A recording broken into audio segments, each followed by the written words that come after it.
Welcome to the Misbehaved Women podcast. You know me, I am your host, Donna Gonzalez, and I am thrilled to introduce my new co host. You guys guessed it. I think the RBS gave it away, Jessica Penne. Thank you so much for having me. Thank you for being here. Thank you for being a part of this. So, for all of those at home who don't know who you are, which is crazy to me, would you like to give it a little introduction? Well, my name is Jessica. I have been a mixed martial artist for going on 2 decades. I recently retired. Fought in the UFC for 10 years. I was on Tough 20, season of the Ultimate Fighter, Jiu-Jitsu black belt, Judo brown belt, and lover of all things combat sports. Love that. Welcome. Welcome. So let's start with your origin story. 20 years ago, I remember what it was like back then because I started around 18 years ago. What was it like walking into a gym? What made you walk into a gym and want to fight dude? Because there were definitely no women for you to train with back then. I know there were. It took me a while to get into the gym. So I had played team sports my whole life, soccer, softball. And then on a whim, I tried out for the swim team when I was in high school. And I was like, wow, I love individual competition, being a part of a team, but then competing by myself. I really love that. So I started looking into other sports where I could compete in that kind of place. And wrestling was really appealing to me. But at that time, women were not really welcome to wrestle. There was an opportunity for me to be a stat girl and maybe train with the wrestlers. And there was one girl, I'll never forget, she pushed her way onto the team. She had the school sent petition and she made a really big deal out of it. And then I saw how challenging it was to compete against males. And I was like, I don't have that desire to compete against males. I would rather compete against females. So years later, I was at home and I saw Michael McDonald and Rufus competing in a Muay Thai fight. And in between the commercial break, I saw an ad for an LA Boxing, which is a cardio kickboxing and boxing gym. Yes. And I was completely in awe of these two men that were competing. Rufus had craziest hematoma on his thigh, and he ended up not answering the bell because he was just completely debilitated. But I was like, wow, I want to do. Wait, who Rufus? Rick Rufus.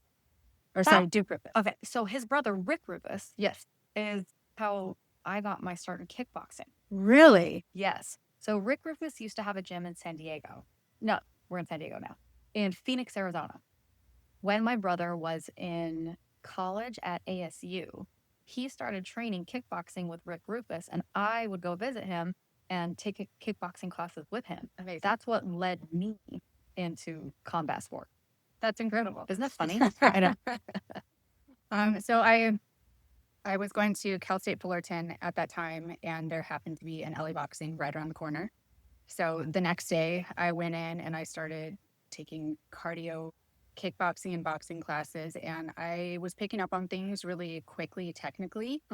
And I was invited very shortly after to start, going to the pro early morning class. You So got the I got invite. the invite. And so I started showing up every morning at 6, and I would do runs and mitt work and, whatever else the pros were doing. Yeah. And I never thought that, I was going to be a professional fighter, but it was just the first time I had ever felt like really driven and had this like desire, because I had always competed in sports. I had always been good at sports, but I had never loved it before, if that makes sense. So it was the first time that I had felt that drive to do something. And I mean, I did it without question. I mean, literally showing up to gym every day at 6 a.m. And then soon enough, I started scheduling all of my classes around training. And I was driving back and forth 2 times a day to Mission Viejo to train at Apex with Jeremy Williams. Yeah. And I just started saying yes. They asked me, or do you want to fight? I was like, sure. I didn't know what that was. Right. I really had no idea what it was, what it meant. I just knew that what I was doing felt really good. And I mean, it slowly changed and transformed my life for the positive. I really had nothing going for myself. I was not doing well in college. I didn't know what I wanted to do. I didn't want to be there.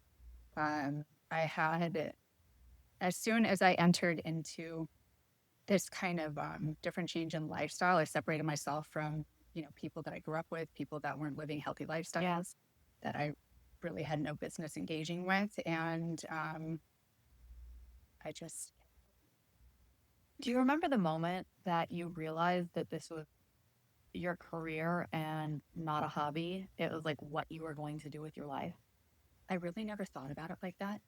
I didn't. I just knew it felt good and I was inspired and I couldn't imagine not doing it. Mm, At the time when I started, there were really no opportunities for females outside of kind of like one off yeah, fights on, I you remember know, that time. male Yeah. dominated cards. And they're just, I didn't know what was possible and I really didn't even care or think about it. I was just being very in the moment and enjoying what I was doing. And I never questioned it. What was the what was it like getting the phone call for Ultimate Fighter? And what was it like being there? Did you guys have any idea that you were making history in our sport? I knew that we were making history. And the funny thing is, when I got the call, I got a personal call from Sean Shelby, who's the Hmm. UFC matchmaker. And I had known him, throughout my fighting. He was the original matchmaker for women in the UFC. Now he just does the men, and McMaynard has taken over for the females. But he reached out to me, and I was a 105er at the time. I had been competing at catch weights and at 115, never cutting weight. And I finally found my weight class, and that was 105. And I feel like that's where I was going to be the strongest and be able to accomplish the most. Yeah. And so when he proposed 115 to me, I turned it down. I was like, I am too small. I just found this weight class. I really want to build this weight class. He's like, are you sure? Like, again, I didn't know what a big deal it was. I didn't know it was possible. And I had been training at Ring Training Center, and there were a handful of, big name UFC fighters. And it came up in conversation that, this is what was happening and coming up. And I was talking to Cub Swanson at the time, and he looked at me and he said, you need to call him back right now. Oh, He's like, what is wrong with you? I was like, what do you mean? He's like, you were just offered this amazing opportunity and you turned it down. He was like, you're stupid. Call him back and tell him that you want on. You don't understand what a big deal it is. He's like, not just being in that organization, but the opportunities, the amount of money, the potential, everything that could come from this. And I had never dreamt of this kind of situation. I didn't know what was possible. I never thought about it. I never questioned it. So I called Sean Shelby back. I said, hey, I made a mistake. And just kidding. he's like, I can't do it anymore. He's like, you turned it down and we bought out the contracts from Invicta and we have all the girls. He's like, you're going to have to try out. I was like, so I went and tried out. I got on the show. Yeah. Yeah, you did. Yeah, you did. I remember watching those tryouts and being just absolutely in awe that this was happening, that it was even possible. When I think I realized what a big deal it was when we were doing the pre-show production Mm-hmm. at Fox and doing all of like the filming, the videoing, and we had, it just became real to me. I was like, oh man, this is actually a big deal. Yeah. This is huge. This is a once in a lifetime opportunity, and I'm so grateful to be a part of it. Now, being on the show itself was really hard for me because I'm extremely introverted. I'm a very private person, and I just, I wasn't open in a way that one needs to be for reality TV. I did my best. Yeah. I did my best. I looked at it as a competition while a lot of the other girls looked at it as an opportunity to brand themselves, to get their names out there. But I was doing it just to be part of the competition, and I really didn't want any distractions. So it was quite closed off. That's an interesting conversation. Do you think, I don't think back then people realized how you have to separate the person from the brand as an athlete. I know as a coach, I'm working with that concept with a lot of my grapplers. Like there's you and there's you, the grappler, but you tell me you want to go pro. So now there's you, the professional athlete that we have to brand and we have to take all of that into account. Now you've had 20 years to look back on how the branding works and like what it means to become an actual business person Mhm. and have yourself as a business. Do you feel like you've mastered the art of separating Jessica the person from Jessica the fighter brand? I wish I had done a better job, Mm-hmm. honestly. I was really resistant and stubborn about being that person that put themselves out there and just market themselves. I had, I was the only female at my gym when I started at Of Apex, course you were. but there was a veteran. Her name is Debbie Purcell. I know And Debbie. She used to always have matches against our first black belt, Mm. Kim Ferguson. Okay. Yes. So she big sistered me for a little Mhm. bit. And I saw how she put so much into her marketing. And I mean, she would always get herself on the news. She would do this, she'd do that. And it kind of cringed me out. I thought it was really gross. I did. So 'Cause I you was didn't get it. I did not understand it Yeah. because she literally hadn't competed in years and she's getting all this attention. And I just, what are you doing? I didn't realize how what she was doing was kind of ahead of her time Mm-hmm. and how important it was. I just wanting to focus on being an athlete because I started so late in life in my mind that I just really had to earn it Yeah. and put my nose down and focus on this because, you know, I was new to it and there had been so many women doing it for so long and I just felt like I was behind. So before I don't know, put myself in the spotlight, I felt like I had a lot of work to do. Yeah. What's some advice that you would give to like the younger ladies coming up in combat sports right now? It's a business. This is an entertainment sport. It's a Yes. business, and you really have to focus on it because even if you are extremely talented and you're winning, that's just part of it. Mhm. It is way more important now to brand yourself and put yourself out there and get yourself the right opportunities, let everybody see your personality. It's a huge, huge deal. Yeah. Right. And I wish I hadn't been so resistant to it. I mean, that's what happens when you're a pioneer, right? There was literally nobody to teach you that. I mean, Debbie, but like Debbie also figured it out herself. There were no Jessica Pennies that people could look up to. There was no Ultimate Fighter that you could watch and be like, okay, I want to do that. I don't want to do that. There were no women that you could model yourself after. I've experienced that. I'm not definitely not on the same level as all the ladies who are like professional fighters, but there was no roadmap for me to become a coach, to become like, I was like, I want to become relevant in the sport of grappling, and I'm really not that good and I'm old. I'm just going to figure it out. I I hate like that those are the internal conversations Yeah. though, because I mean they're not real. Yeah. Like, do you know what I mean? I feel like a lot of people I know I've had a lot of those kind of conversations where I've put myself down or I've like come up with roadblocks as to why I can't do things or Mhm. why this, why that. And I mean, I made it true. I kind of manifested it for myself. I made it more difficult than I needed to by having those kind of conversations. And I think that this sport for women now is just, it's so wide open. And women like you, women like me, women, you know, that have come before us have really paved the way and like opened the doors for us. Yeah. I think it's an interesting conversation to have with people. And I think it leads to a bigger conversation that we've maybe been talking about in combat sports. And I'm going to make a big, like, blanket statement. It was the wild, wild west for like 25 years, right? There was no regulating body. There was nobody keeping anybody in check. It was just a bunch of bros that wanted to fight each other. And so there was no standard to live up to other than be a good fighter. You know what I mean? People didn't care if they were gym storming. If you don't know what a gym storm is, like somebody would just walk into a gym and like challenge everybody in the gym and like see if they could beat everybody. And, you know, but now we're getting to a place where gyms are viable businesses and you've got gyms with like hundreds and hundreds of people in them and the owners have to now be professional and think about, oh, I have children training with me and I have to behave a certain way and it's not the bros living their life however they wanting to with nobody to answer for. And there's a huge shift that happened in the last couple of years. A lot of allegations have come out and those are important to address. But I think the explanation to how we came to that place is because there was nobody regulating it before.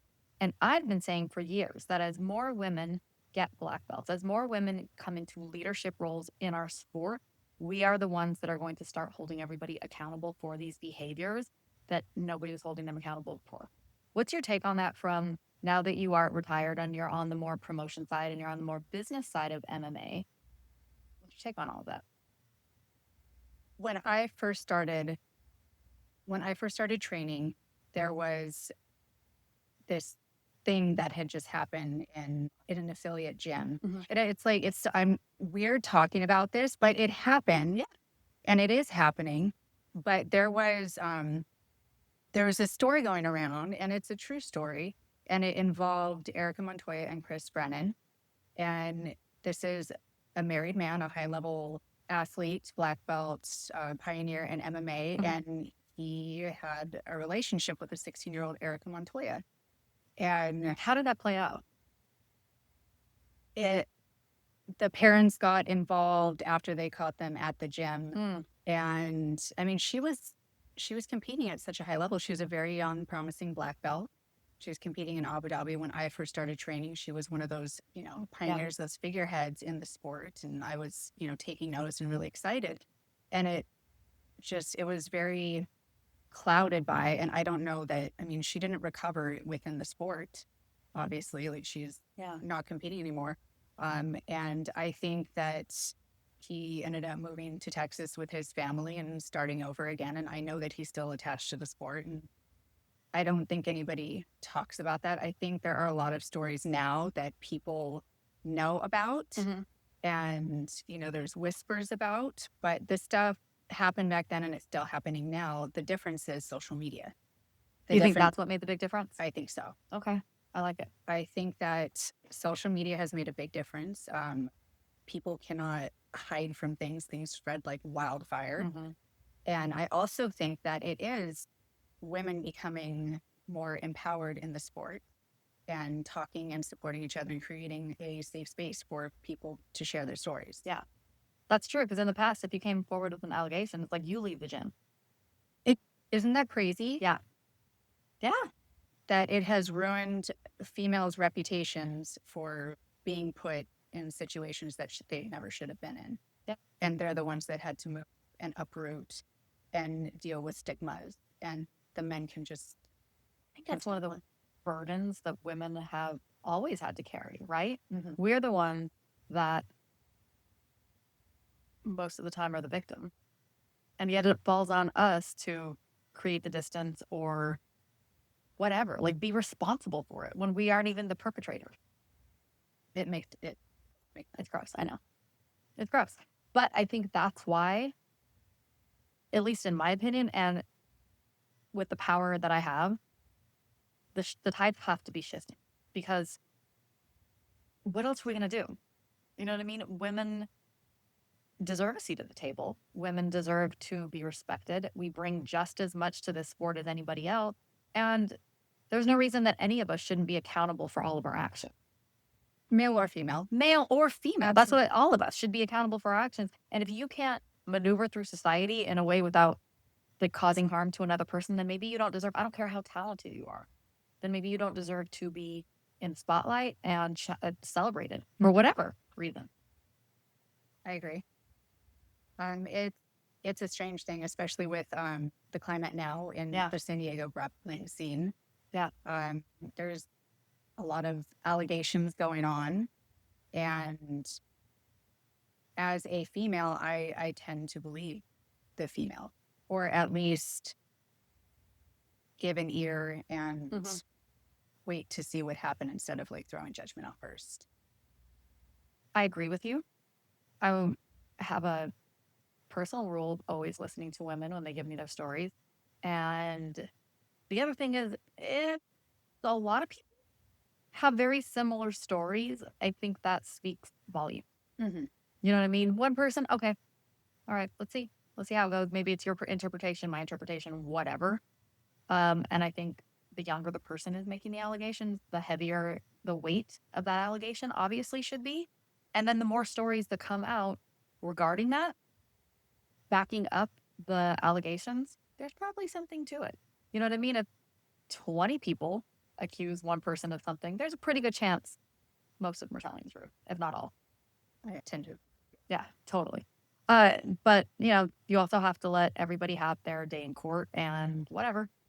But that doesn't mean you have to accept it. Doesn't mean you have to let them just run rampant continually.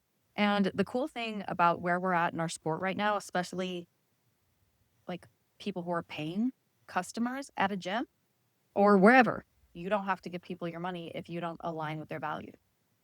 Very true. There's that. You know what I mean? You don't have to pay people for private lessons. You don't have to pay them to be a member of their gym. Your money speaks volume, especially as much as we're all paying to train these days. Yeah, it's not cheap. I got really used to not having to pay. Well, I mean, I would have to pay, but it was always, So yeah, at the end when I got paid. So it's a different life I'm living now. yeah, I was pretty lucky that I got some discounts, but I still paid. I remember when we moved gyms, and I was like, "That's what I was paying." I like went back and looked, and I was like, "Oh, that is what I was paying." It's my bad. The first gym that I was training at, I used to clean the bathrooms for. Man, the amount of my people that I have, if everybody who offered to clean my bathrooms in exchange for memberships, I'd have the cleanest bathrooms on earth because they would just be a constant. It was a different time. It was a very different time. Yeah. But I think it's going to be interesting how our sport unfolds, both sides of it, MMA, jiu-jitsu, because people will not be able to use their position of power to hold things over people's heads for too much longer. Voices are getting louder. There's going to be options. There's more options for people. Back in the day, there were only so many places you could go train, especially if you wanted a certain coaching and you wanted a certain level of training partners. So you put up with a lot. That's not okay. Like, throw a stick. Go outside. We're in San Diego. Throw a stick. See how many jiu-jitsu gyms you hit. You know what I mean? It ain't hard to find really high level grappling to go train it. Not at all. I mean, same for MMA, especially, San Diego, Orange County, LA. It's just like this whole state up and down the coast is a complete hotbed I know. for combat sports. And I mean, it's spreading throughout the states that you can get all types of different training. And I love that there's opportunities for people that just want to get in shape. I love that there's opportunities for people that want to be competitive and, go the professional route. It's amazing. Again, I didn't even dream of things that were possible. I was just trying to live in the moment and do what felt good and what inspired me. And I think it's amazing. I mean, I didn't have female on the mats when I started training. And I think that was an amazing thing that happened from The Ultimate Fighter. One, I have lifelong friendships that I got from being on that show, but it was the first time that I had really ever kind of embraced like the girl power. Yeah. I think it was really amazing. I know that we were there and we were competing against each other for the same thing, but it was the first time I had been in the room or in a house with so many females that had similar stories, mindset, attitudes. It was really cool. I was disappointed with the direction that editing and production took. I think that they went for the low-hanging fruit when they encouraged the drama and the editing stuff. Yes, there was drama. There was always going to be drama. Sure. You didn't need to manufacture it. And I was disappointed when I saw, the show come out, what they did with the footage that they had, to be honest. I think that they could have really made it more empowering and uplifting rather than going the traditional parts of drama on reality. Was there any female presence on the production side? There was one. Okay. Yeah, there was one producer, but it was mostly men. I was in Hollywood for a long time, but it doesn't surprise me. If you're like, they always want the low hanging fruit. There's a phrase that I'm trying to remember, the lowest common denominator, right? Because the more sophisticated, the more uplifting, the nicer you make the story, the less people seem to get involved with it, which is so gross. But like, that's literally what reality TV is. I mean, I do like me some Real Housewives. My trash. I don't want to be on reality TV anymore, but I'll watch it. It's not my drama. My guilty pleasure of watching trash people interact with each other is the Love After Lockup. Oh my God, I used to watch it. It wasn't airing for a while, so I Yeah. got, out of the loop with it, but I Yeah. heard it's bad. It's back. I mean, I'm not like super entrenched in it, but I'll watch it enough and I may go to Reddit every once in a while and like read some Reddit threads about it. I don't go to Reddit. Reddit's a dark place. I will take Reddit over YouTube comments any day. Are they bad? Man, YouTube comments is where the worst people on earth live. Really? I thought that was Twitter. Oh, I deleted that a Twitter's long a time ago dark too. place. Yeah, It's a Twitter deep, dark is a place. really deep, dark place. But YouTube commenters, what do yourselves? Don't you have anything better to do? No, they don't. You know what? When I was getting out of the Ultimate Fighter house, it was I fought on the last day. I Mhm. made it into the semifinals. And when we were packing up and getting ready to go back out into the real world, a bunch of the UFC management came Mhm. in and had conversations with us, made sure we all had Twitter and Instagram and Facebook, and then talked to us about, listen, you're going out on the town after being locked up for 7 weeks. Like, if you guys get in trouble, we're the first call you make. And I was like, oh, Because you guys were all like 20 at the time, right? I mean, I was older. I was 32, Okay. but yes, there were a lot of 20 So something. babies. I mean, sending 20-year-olds out with a little bit of money and in Vegas, and you've been cooped up for a couple weeks. Like what are you setting up? Exactly. I mean, for the most part, everyone would. I think they were used to a lot of the male cast members who actually really did get themselves in a lot of trouble. Oh yeah. But one of the more memorable conversations that they had with us was, you want to be polarizing. You want people to either love you or hate you. Fair enough. It is, at that time, it was, really being focused on becoming an entertainment sport. That was around the time that Conor McGregor was starting to get really popular. I for have all of so many his thoughts on him. antics. I have a lot too. I just got back from filming a show in Ireland, and they don't even say his name. No, Go on. they're tired of his shenanigans. I think that when people are repeatedly rewarded for bad behavior, Mm-hmm. it starts changing them. Oh, for sure. It does something to their mind, and they believe that they're untouchable, and then at some point you're going to realize that are actually human, and you can't keep getting bailed out. Like, it eventually will keep up to you. I think he is the perfect example of what happened when combat sports went. Like he was the tipping point of going commercial, of going mainstream. Because go talk to any casual MMA fan who Conor McGregor. yeah, oh, best fighter ever having that. No.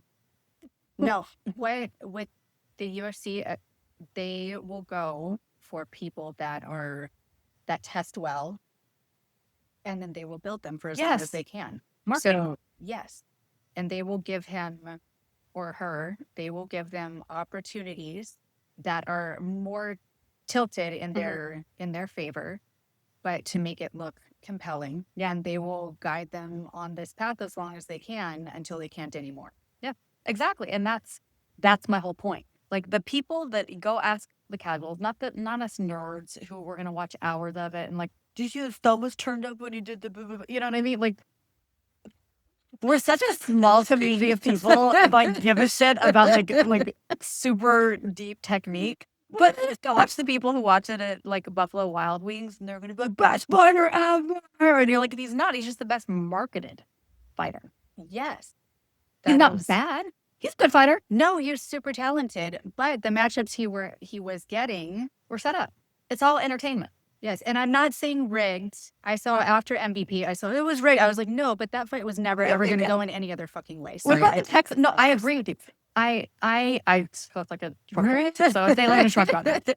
I agree with you. That's why I sent Jessica a text message before the MVP fight, and I was like, "Do you think that there would ever be shady contracts where they would like, I don't know, pay Rhonda not to armbar her in the first 30 seconds?" Because anybody who understands technique, and whether you're a fan of those, and I feel like any woman who's into combat sports is going to be a fan of both of those ladies just for being the pioneers that they were. We love that. Yeah.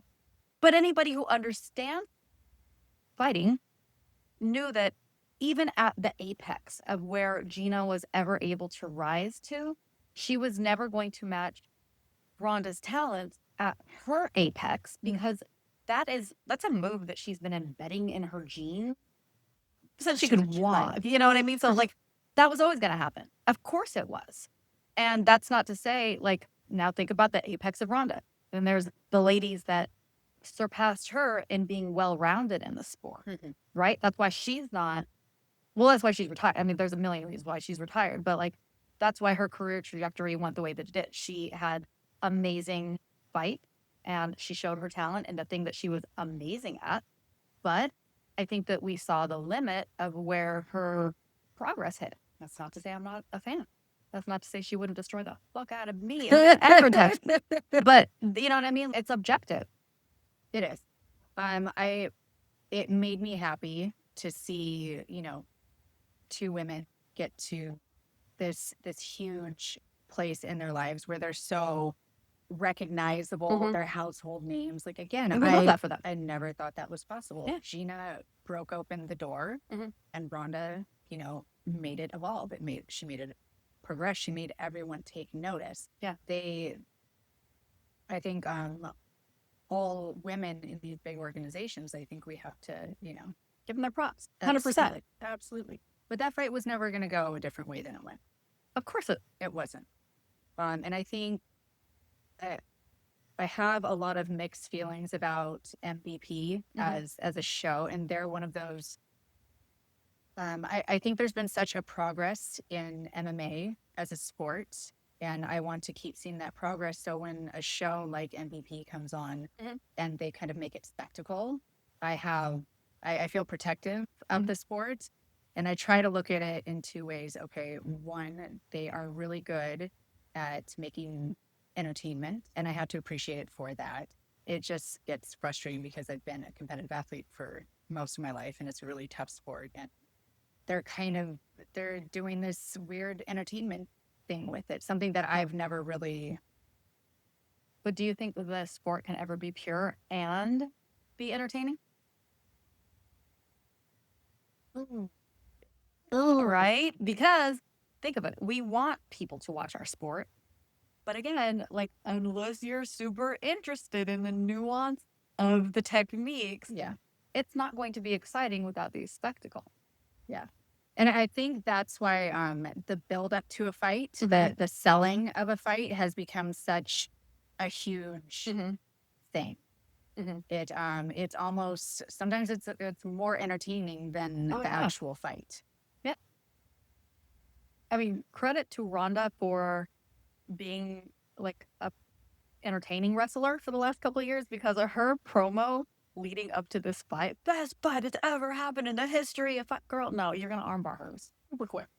I know she is definitely well rehearsed, and she takes her job promoting fights very seriously, and that's what really progressed her in the sport for so long.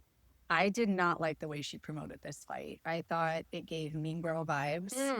And while I'm a huge fan of her and I do like watching her, it was really hard for me to get behind a lot of the. I think she understands that Mean Girl sells more than anybody does. I know. It's just not my personal cup of tea. I mean, I've been a fan of your. You know this story. I watched Ultimate Fighter and I watched all you ladies so much that I forgot that you did not know me back. And the first time I ever saw you in public, I was like, "Was that Jess?" And you were like, "Hi." I just really introverted. It was weird. Get out, like it was weird. Also, that's when I was hosting my other podcast, Bat Therapy, and like I don't know, maybe I assumed everybody knew who I was. I don't know, but I do remember seeing you and Angie out, and it like hit me later. I was like, "Oh, they don't know me." Yeah, we do now. You do now. Yeah, it's just So what kind of promoter were you as Jessica the Fighter? You were not. What would you do differently if you don't want to be a mean girl? How would you promote yourself today? I would try to put myself out there in my most authentic way, because I think authenticity is what people really gravitate toward. So again, going back to McGregor, people saw a blueprint. They saw a path to success by doing what he was doing, but that was for him. And Mhm. people have tried to replicate it, and Yeah. it falls flat. No, that was It actually doesn't, who, like, it was authentic to him. It might have been obnoxious to a lot of people, but it was absolutely he just authentic. amped up the volume. Yeah. But he can live Mhm. in that personality type, and it tracks. Like For sure. that's who he is.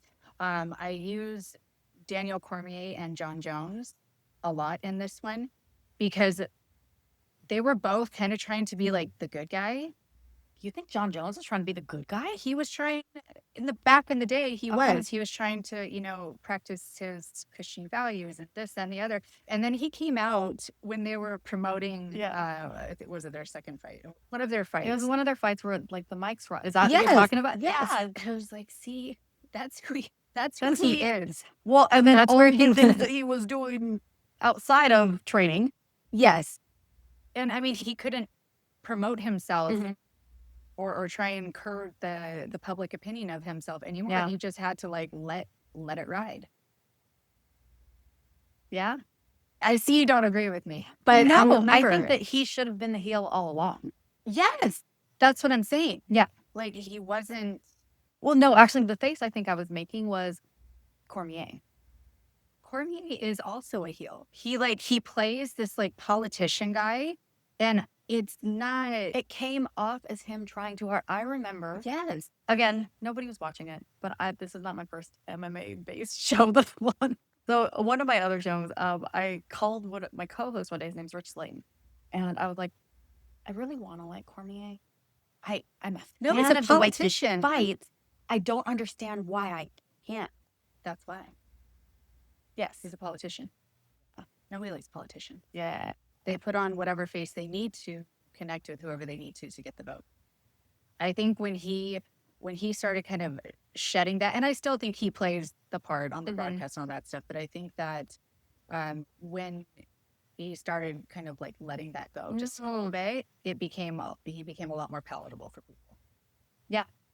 You're right. Authenticity is it's the thing that anybody is going to buy in on, whatever it is. Yeah, I mean, he may not be the most like brash, loud, outspoken, big character, but I mean, nobody in the world is always like that. You know, Yeah. there's somebody for everyone. There's a niche.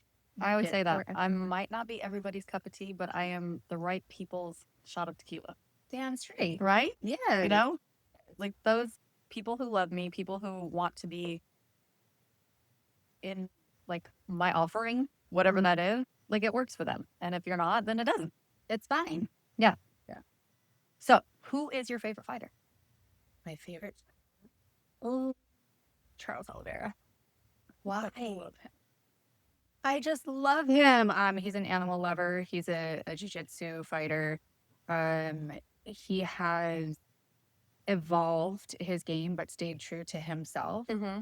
And I think he's just so likable. He's not huge and outspoken. He's very humble. I'm a huge fan of him. Love that. Yeah.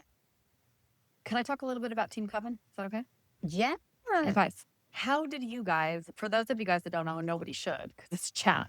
But there is a group of ladies in San Diego, MMA ladies, that you guys all trained together. And you guys all came from different teams and decided to all like band together and train together and created this really beautiful community that I don't think a lot of women experienced before you guys put that together. And when Angie added me into that chat, I was like, oh my God. I don't think I belong in here, but this is amazing. I love being in here. And I'm a fan and friends with so many of those ladies. And it's really beautiful to like watch you guys coordinate around everybody's fights and coordinate around the training to like whoever has the fight, you guys all band behind her and like make her camp happen. And you guys kind of created your own team, which is just really beautiful. What happened? How did that happen? Was it intentional? It was because you guys didn't have other female training partners? How did it come about? I think we took kind of the same energy from being in The Ultimate Fighter and just understood that there is so much value in females training with females. Because most of us had only trained with males. I had amazing supportive training partners when I first started, but they had to be like nice to me. Yeah. It's different. I was super tiny Yeah. and I didn't have like the level of experience that they did, but they really helped me a lot. And after we were on the Ultimate Fighter, a handful of us came down to San Diego and joined Alliance MMA. It shut down. And so after that kind of shutdown and COVID happened and all that stuff, we just realized that we needed to regroup. We had enough numbers, but we were all at different gyms, and we just saw an opportunity to support each other. And Angela really led that. She really did. She's very, I mean, she's introverted, but she's also like And she's very introverted? She's introverted, but she's also like extroverted. She Yeah. can really step into that and Her professional side, I think. professional. Yeah. Yeah. So she's just very outgoing in that kind of way.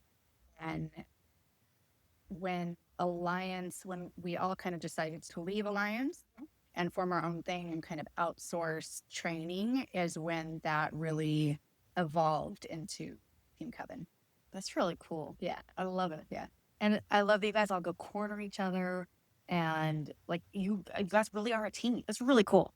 No, it's very cool. It's very unique. That happens now under the roof of these large MMA gyms. But I think it's very rare for, women from other gyms that Yeah. can potentially be competitive with each other to reach out and band together. Yeah. I've tried to create that within the grappling world a little bit. I throw a lot of events, the Women's Grappling Club, and I intentionally did not align it with a team. Obviously I'm 10 Planet, but I make these events because I want women to come together. Like that chat was so inspiring to me that I was like, I have to be able to do this in jiu-jitsu and bring together girls who are probably going to compete against each other. But if we can all train together, because you cannot replicate having a female body. I remember the day that I went to my first female open mat, and in my head, I was so prepared for that because I'd only ever trained with the guys at HQ and a few of the female training partners that I had. And I went and rolled with girls for the first time, and I was like, oh, you guys have been holding back on me. You guys were being nice to me. Whoa. My bad. Yeah, it can be kind of shocking. The first time I ever competed, I had just been training with men. And again, I'm like 112 pounds soaking wet. Like I am teeny tiny. And it was at, what was that, like a Naga or one of those OTM kind of tournaments. And I competed. There were one or two females in my weight class. I broke a girl's arm. I believe it. I had no idea. Yeah. I was like, I'm so strong. Because I've been building these big bodies. I have never said that. I am not strong. All right. You are very strong. I've rolled. It was like, my coach and my teammates were like, makes sense. I love that. It is a Naga, and you're like, give me my sword. It was hilarious. And then, other times I'd show up to tournaments and they'd be like, you want to do open? I'm like, Or they show up, yeah, and it's like a woman like in the 200-pound weight class. They're like, you guys have both vaginas. You guys could like be in the same bracket. no, thank you. Best 2 out of 3. Every tournament I had for like the first 3 years was just best 2 out of 3 because it's just the two of you. No thanks. Yeah. I did get the opportunity to compete against Ronda Rousey when I was a white belt. Didn't know who she was. Well, here's the story. So it was Grappling X. It was Grappling X on Valentine's Day, 2009, something like that, 2008, 2009. And Sean Paller comes over and he goes, hey, are any of you ladies interested in going up a weight class and an experience level? We're like a bunch of white belts. We were all like, no, what, huh? And he goes, full disclosure, I have to tell you, I have a girl who needs competitors, but she's a bronze medalist in judo from the Olympics. No, Sean, fuck off. Yeah, we were like, no, thank you, but can we go watch? So we all like walked around the mat, and Rhonda, this is before like the world at large knew who she was, is standing in the middle of one of the mats, pacing back and forth like a fucking hungry lion, just waiting for them to feed her somebody. Now I'm saying I just done it because I would have gotten my arm. I would have gotten my arm broken so fast, but then I would have been able to be like, yeah, I competed against Ronda Rousey. No, thank you. No, you're not to pay for that. Oh, my arm would have. It would have probably still been broken, but it's fun. That's stupid. Sean Fowler, by the way, I've known him for a very long time. Same. he reached out to me one time. This is many, many moons ago. And he was like, hey, can you make 125? I was like, I was doing You're like, catch how weights many at burritos should 110. I eat? I was doing catch weight. I have never hit 120 before. And I was like, yeah, no. He's like, yeah, I'm looking for a opponent for Cat Albert. And I was like, that Cat thing done. Oh, yes. I was like, No. no, I am tiny. Very bustly. And Like a superhero. I'm noticing a pattern with him. I used to like him, but I feel like he's just, Sean. yeah, JD Sean. Weird. He laughed at me not too long ago. We were at the ADCC Open, and it was qualifiers. And this dad was being an absolute just dick kid. He yelled at his kid for winning because he didn't get a submission. He won by point. And like every person around there was like, go over to Sean, and I couldn't think. I was like, this fucking, like, you need to kick him over for unsportsmanlike conduct. And he was like, are you serious right now? And I was like, yes. Go. Did he? No, but enough people. I don't know what happened later because enough people complained about the guy. But he was like unsportsmanlike conduct on it, and I was like, yes, exactly. You're funny. I know. I'm like, if he never, I'm gonna cuss him out because everybody's scared of the little 5'1" lady. But whatever, They should be. they really should be. They should be. They should be. So, how's your dating life? Oh, it is an experience. So I've really, okay, I'm not interested in dating apps. I never was. Okay. But how else are you gonna meet somebody? exactly. if I So did. it was proposed Yeah. to me that way. I'm like, I stay at home. I go ride my horses. I take my dog out. I don't like going to bars or clubs or anything like that. So I just Plus, you're a grown up, I'm so a like, punk. where are you going to meet another grown up? exactly. Like I grew up on Disney fairy tales. Like, They'll find me. Fly him. Someday my power. And then one of my friends was like, please let me put you on a dating app. I was like, no, I don't want to. They're like, you don't have to do anything. Just I'll make the profile for you. What dating app did they put you on? So years ago, before COVID, they put me on Hinge. Okay. And I was on there for 5 months, and I met people who didn't look like who they Lion. I was like, these pictures are way older than you should have pictures up on your profile for. So I got off. I was like, I'm done with this. I was like, this is really stupid. Fine. I'll just be single for the rest of my life. It's fine. And then fast forward, I was off for many, many years. I only went on one for a little bit. And then another friend was like, hey, I met somebody on this app. You should do this too. Okay. I'm like, no. Wait, are you on the celebrity one? I'm on Raya. The celebrity one. Yeah. And then I'm on the League. Okay. Oh, I've heard about the League. So it's stupid. Okay. It's Fair stupid. enough. So it's linked to your LinkedIn. Okay. So that's supposed to be like the background check. But I have found out through being on this app that you can be on it and not pay for it, which by the way, it's stupid expensive. Do they think that's the filtering process that they Yes. charge you and all? Yes. Okay. But then there's a free version. And I was realizing that there's a free version of this. That's where everybody is. Wait, so do you think guys are afraid to slide into their DM? I don't know. Do guys slide into your DM? Do you want to see my DMs? What I mean, are they people full of slide dick in pics? with? No. Every once in a while, I get a dick pic, and I'm like, you know, I know your coach, right? You don't get. So I don't get that many people in my Instagram DMs, but also I really don't look into those general Yeah. Okay. request kind of boxes like that stays into the void. Sure. Every once in a while, I'll get this notification that I have a message, and then I'm like, I have no messages, and then so I'll go into the void. Sure. And then I'll find And then they're something. scary. And I've gotten a handful of pics, like not as many as you would think. I would think there would be a decent I amount. think that there'd be more, but there aren't. No.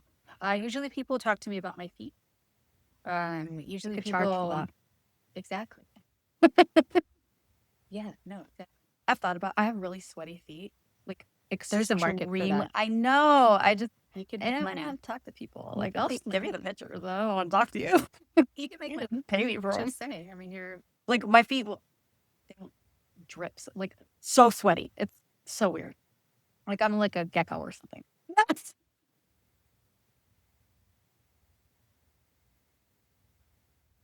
I have to see this now. We're gonna make some videos. well, they're not sweaty right now, but like if sometimes when I'm teaching, you'll see like little footprints just all the way across the mess. Donna Gecko footprint. Yeah, it's the Interesting. whole thing. Interesting. I Anyway. feel like I'm charging for. I will charge you. Do not ask me for them. I feel like we're missing out on some money. You know. Donna, we can talk about that. But it's called the Misbehaved Women Podcast. We need to talk more about that. Okay, so you're on the dating app. I specifically did not watch your story the other day because you said you got catfish. So we can use code names. I need good nicknames, but I need to hear the story. I don't care. I'll out these people. I don't care. I was just trying to make it short enough for a video, but we can. But I did watch it because I wanted to hear. I wanted to have a Okay. real reaction. Okay, so, and I have a lot of stories, but this specific one with the catfish. So, I can see when people like me, Sure. and then so I'll go and I'll like them back. And this one in particular, he just looked like looked like the guy that I would not attract. Do you have a type? I do ish. Mm. Usually a little like rougher around the edges. I clean up well, You do. but I don't live like that all the time. Mhm. I usually have dirt under my fingernails. Okay. Yeah, tangles in my hair. Tomboy. Yeah, I am a tomboy. I always have been. And so I was looking at this guy and I was like, yeah, this is kind of weird. I don't think that this is the type of guy that I would like attract, especially like the pictures I put on. I'm very outdoorsy in my pictures.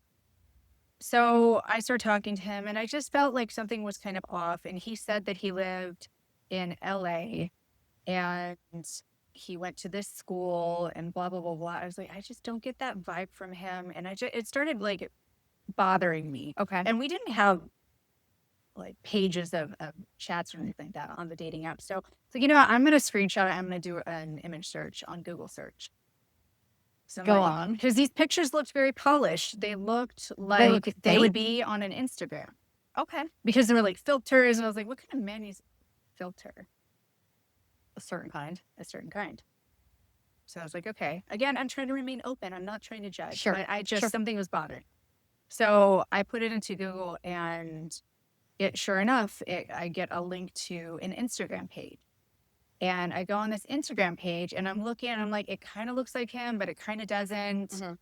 And it was like these pictures. I mean, he just looked different in them. So I just keep scrolling down. And then there's like pictures of him in Speedo next to a man. And this man appears like very frequently in his feed.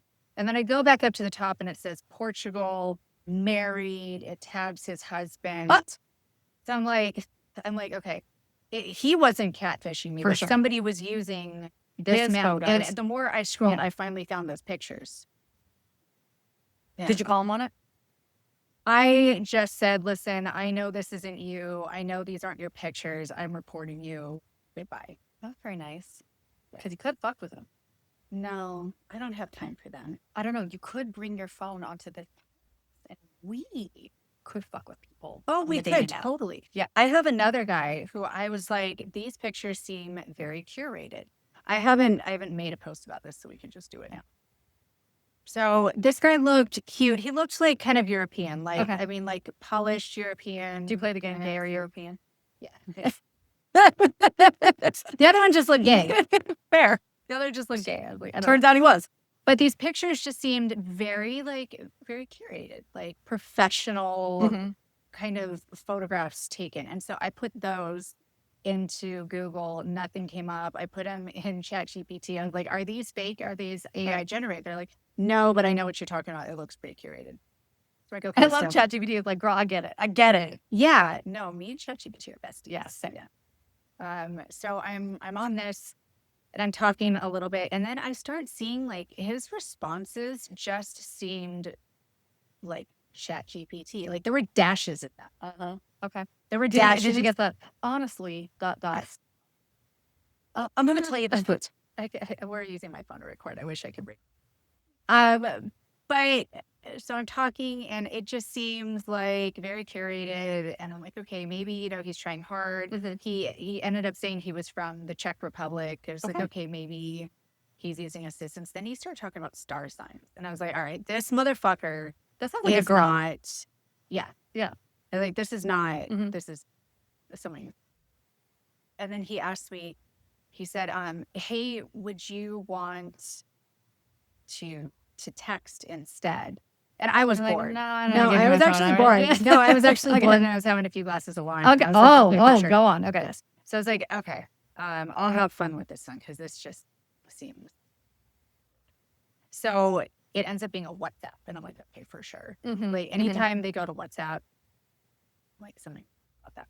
So I put his number because I wanted to do a true people search Yeah. with his number. So I did that and then nothing came up. No name, no background. I was like, okay, this is definitely catfish. So I'm talking to him for a little bit. And then I realized that I go back because I wanted to reference something from his profile. He deleted it. But like blocked me. So on the league, if you can expire the match and you can still see the conversation. Sure. But if they block you, then it's gone. Oh. Yeah. And so I was like, okay, that's weird. So I asked him about it. And he's like, oh, I would, rather focus on our conversation. I was like, that's No. really Yeah. strange. Okay, cool. And then we talk a little bit more and he starts asking me all this stuff. And I tried to ask him, I was like, oh, hey, do you have social media? He's like, no.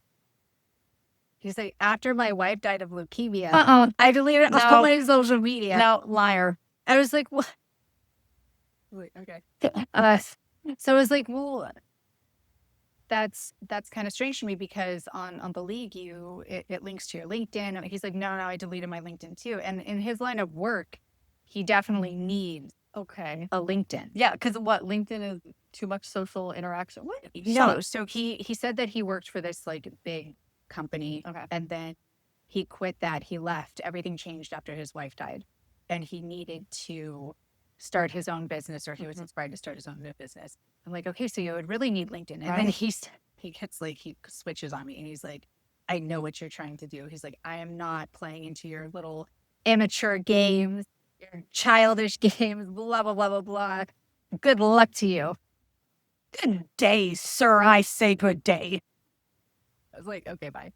Oh, winky face.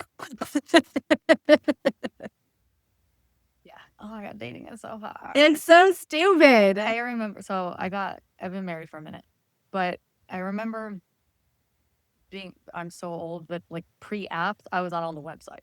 And I remember going on one, it was like single. And I went on a date with this guy who lied about his age. And like as the date went on, I was like, how old are you? Yeah. I was 28 at the time. And so like at 28, like 40 is ancient.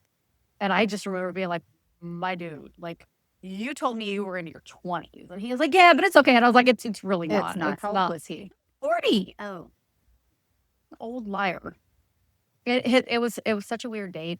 So he spent the entire time talking about himself and his story. He had a slightly interesting story. His ex-wife took his kid across international borders and he like went to great lengths to find his daughter. Fine. Cool. Whatever. Real? That's what he says. Anyways, he spent the entire time talking about, and I'm talking like we went to multiple bars and locations. We went to meet up with his friends. Never once did this man ask me a question about myself. Talked about himself the whole time. At one point, I was done with the date, but it was so bad that I just remember being like, I have nothing else to do. Yeah. I'm just gonna see how bad it gets. Yeah. Oh, it got bad. It got so bad. He gave his number to another woman on the date In front of you? in front of me, and then said, he turned around and looked at me. He goes, "You're just gonna have to get used to stuff like that happening." And I was like, "Oh, am I? Am I? Oh, okay." So at that point, like a friend had joined us at the table that we were at, and he got up to use the bathroom, and the friend looked at me and he goes, "He's never gonna see you again, is he?" And I was like, "No, but I'm gonna like wait this out because this is amazing." Like what? So yeah, gave somebody else a story. Like never asked me, would not shut the fuck up the whole time about himself. At the point that his age was revealed, I was like, "So you lied this whole?" And he was like, yeah. Then I called him on it. Like, I was like, well, I'm going to go home, but I just, I want you to keep in mind that you have not asked me anything about myself in these last few hours that we spent together. Do you know what this man said to me? He looked me in my face and he was like, yeah, because like, I don't need to like figure out what shoe size I wear. I already know what shoe size I wear. What? He didn't need to talk to me. He didn't need to find out anything about me because he already decided that like I was the right whatever. Yeah. Yeah. I don't miss dating. I don't miss Stay where dating. it's safe. It's stupid out here. So stupid. Yeah. So after that, like the first catfish, I decided to have fun with it. Please go on. Okay. So another one that I had, and this is Wait, so what are all these fuckers catfishing you? Like, do they know who you are? Is it they're like, I'm gonna fuck with the MMA fighter? What? some people recognize me, Sure. or Mhm. they recognize me, or then they'll like take whatever information and Okay. look at me because it's on my LinkedIn or it's on my Instagram. Like you can very easily see. So yeah, I don't know. I don't get the catfishing. Apparently there is something where they try to isolate you off the app and they have like multiple conversations. Is it about like going getting on. money from you? So there are actual, again, ChatGPT told me this, but there are actual scams that people Okay. run. There's a makes lot sense. of like military type ones where there's also ones where people will try and extort for money, like, oh, I'm having money problems. And all of these involve isolating off the app and then getting like very emotionally connected to you Mhm. very fast. So I That think makes that's why sense. he was asking me about my star sign. And that's why he's asking me about all these things. I love Aquarius. What's your rising in your family? I was like, what man says that? Right? I know. Stop it. Yeah, just weird. It wasn't a catfish situation, but this person lied to me. And again, like I have raised the age range like 10 years plus. Okay. Because that's what was But how recommended to lovely. me. How young would you go? Are you here? No. Why not? Okay, fair enough. I mean, I'm not single. I don't know like that well. It does not interest me Okay. whatsoever. What are we going to talk about? I don't get men that 20-something-year-old. No, totally. However, I mean, I remember- get it. Yeah. I just don't get it. I just remember being single and maybe just because I was young at the time. I didn't need you to talk back if I liked to look at you. I wouldn't even give them real names. Like I would be like, motorcycle boy is coming to pick me up tonight. My friends would be like, really? I'm just in a different faith.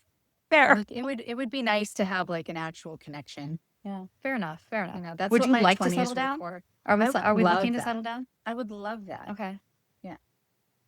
I would also like love to have a lot of space and quiet. So I'm like constantly kind of torn. Is it Audrey Hepburn? Who's the actress that was like, I think men and women should just like buy houses next to each other and just like live in them. I would just want my own room. Okay.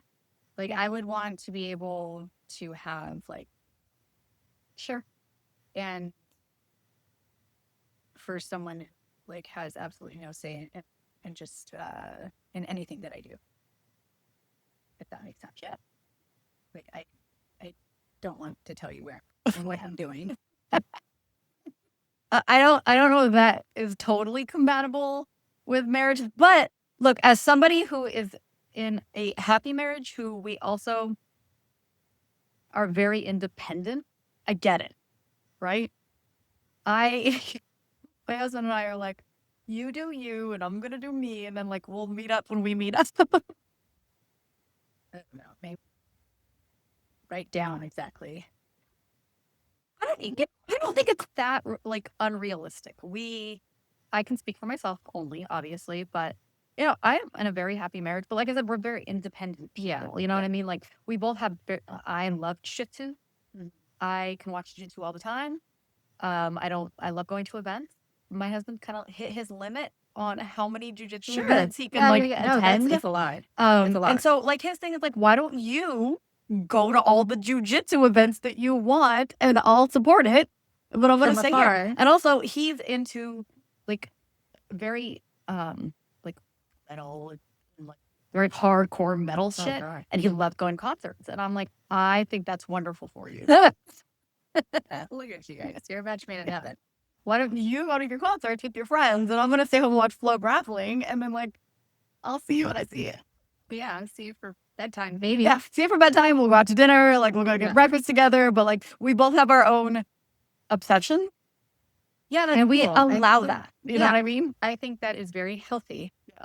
And But he knows better than to ask me to go to a concert with him. And I have learned to know better than to ask him to come to more grappling events with me. that's fair. I love that for you guys. Yeah. That's amazing. I did talk him, like, I went to the fights, the MVP fight, which I was sitting up with all the people. And I can guarantee you that all the people don't care about the technique the way that we do. Like, it was all about, like, knock him out, bro. That's all they wanted. That's why that promotion worked. I think what they do is they make MMA and boxing very palatable Mhm. for casual fans. They bring interest and intrigue and entertainment to people that may not otherwise watch. I think that they, They have a place. they do. They have a place. place. Because the nerds maybe will keep paying, but also we want to see the really intense, like, technical fights. Yes. Yeah, I get that. A lot of people just want to see Ngannou knock out a combat karate. Mm-hmm. That was my favorite moment of any post-fight interview. So are you going back to combat karate? I did not hear a lot of like the Mhm. post fight interviews.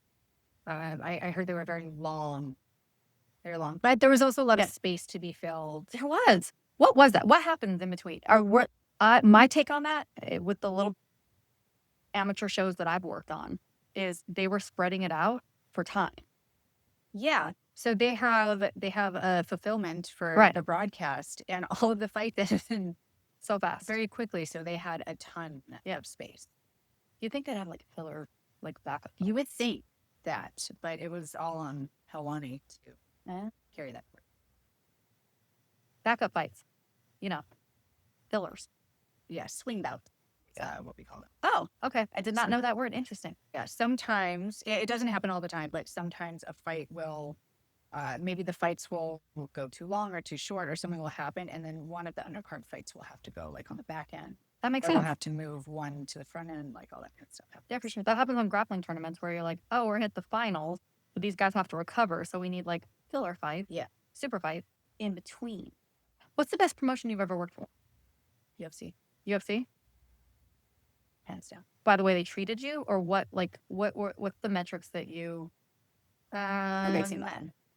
Being functional. Mm. They have people for every department. You don't have to think about it or They're a do machine. anything. There's always someone to pick you up from the airport. Your tickets will always be paid for. Okay.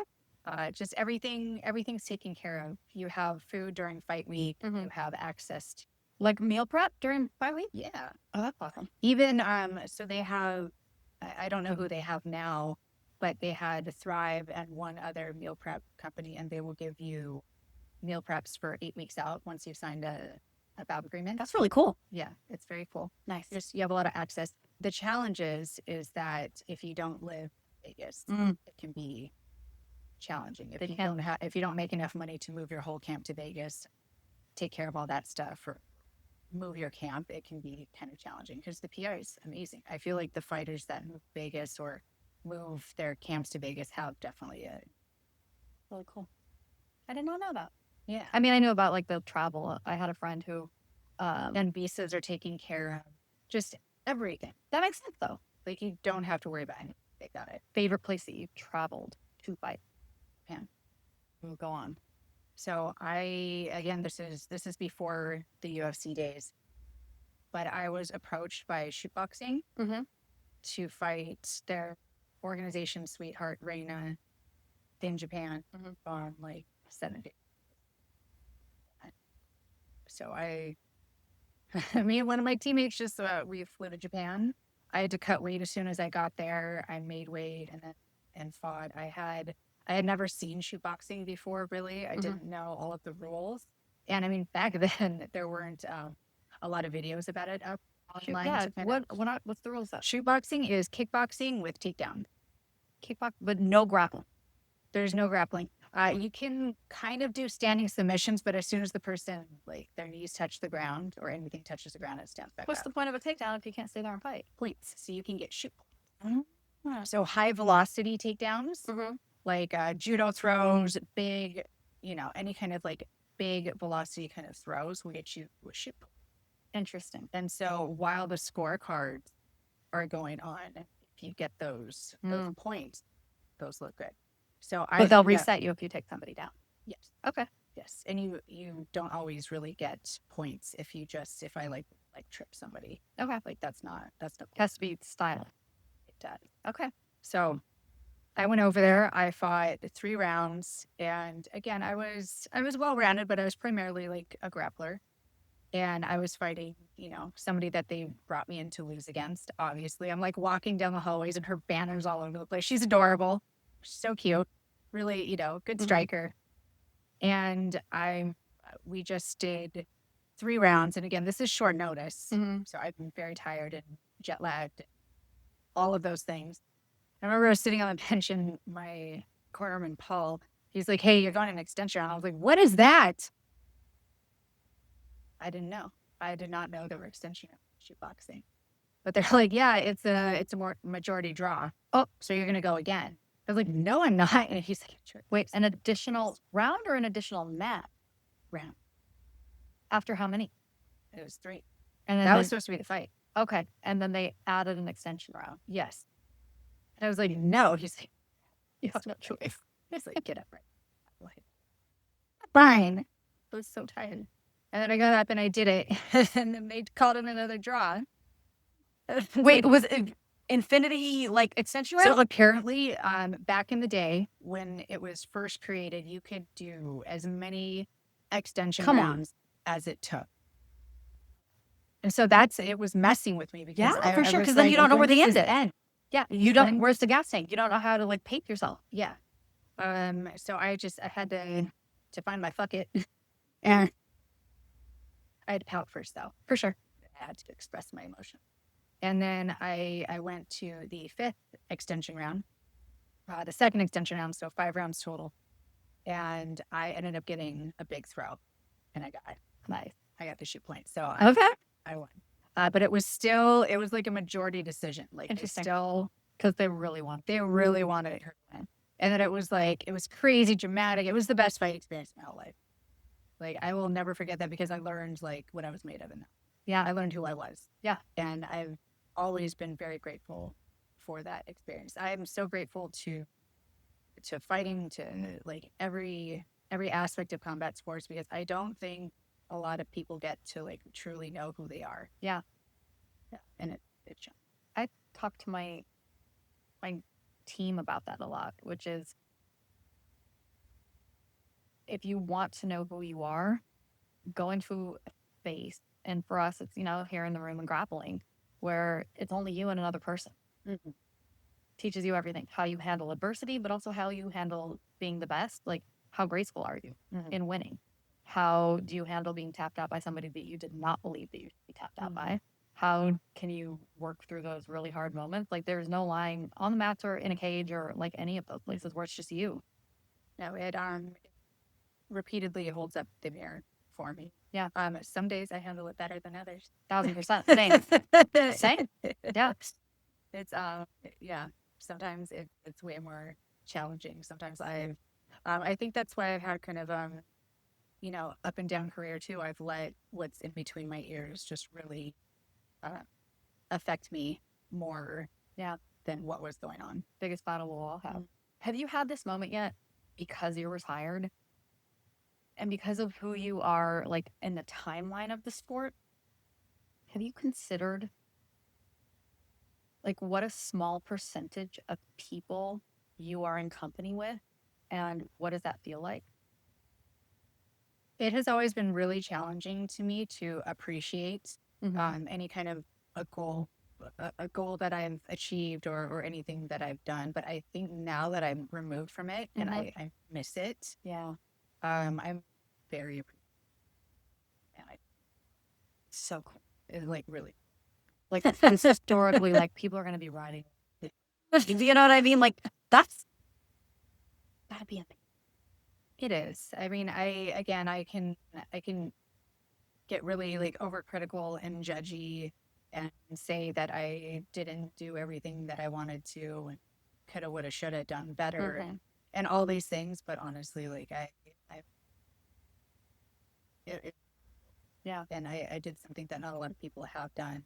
I Or was will ever one of the be able first to to do. do it. Yeah. I was the first ever for a lot of things. Name a couple. Uh, the first ever Invicta FC champion Yeah, of you our were. organization, their first ever atomweight champion. Mhm. I was on the first season of The Ultimate Fighter two, that had all women. Yeah. And I was the part of the first crew of 100 UFC. Yeah. I was the first ever part of the first ever female Bellator fight match. I think there's a few others, but those are pretty cool. I was Lucas Leitch's first ever female black belt. That's Yes. was the Ultimate Fighter the first time you'd ever have female coaches? We didn't have female coaches. Weren't Ronda and Misha the coach? Oh, Was that a later that was a season? different season. Mhm. Anthony Pettis was my coach, and then Gilbert Melendez was Okay, position. I remember that. Sure. And they were great. Yeah. They were really Which team great. were you on? I was on Team Pettis. Okay. Did he teach you the Showtime kick? They did. They he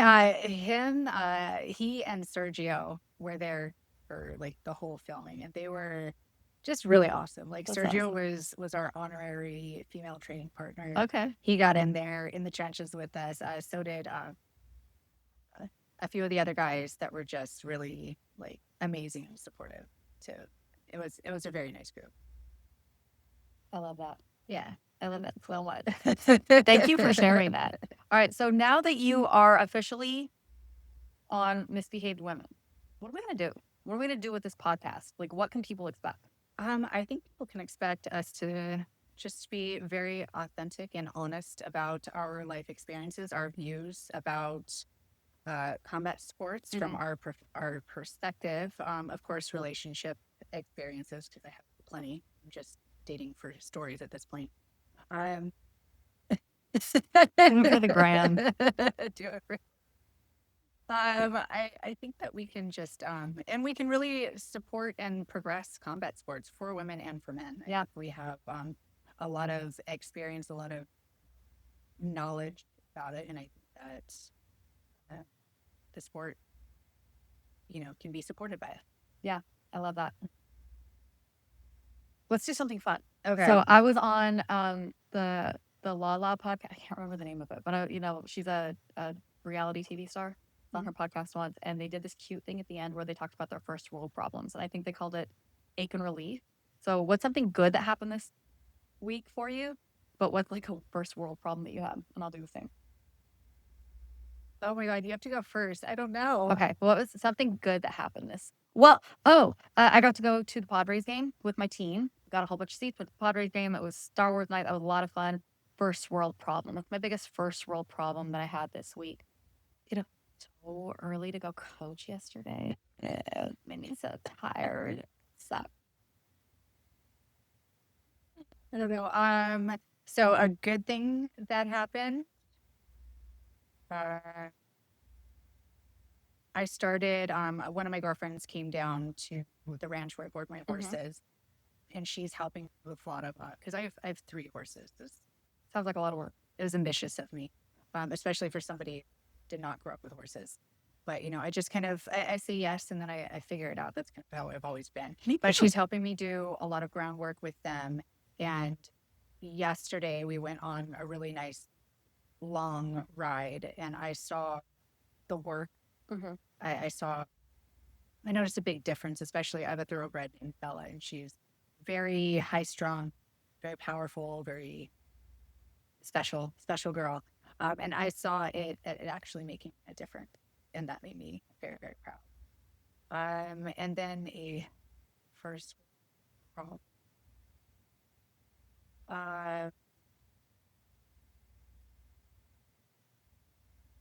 you know what? I decided that it was too much effort to go to Macau. Oh, okay. To go to Macau, China, because the person that was offering to get me a ticket, uh, the person that was offering to pay my way to go, uh, was going to make me have to figure out too much other travel information. So I just It's too much. it's like, it's too Go much. to I can't. Macau. On that Now that note, I said that out loud, I'm embarrassed, it's but okay. You know what? It's okay. there's just too much. It's just too much. It's just me. I hear you. On that note, welcome to the show. I'm so excited to have you. I'm happy. All right, guys. We'll see you next time.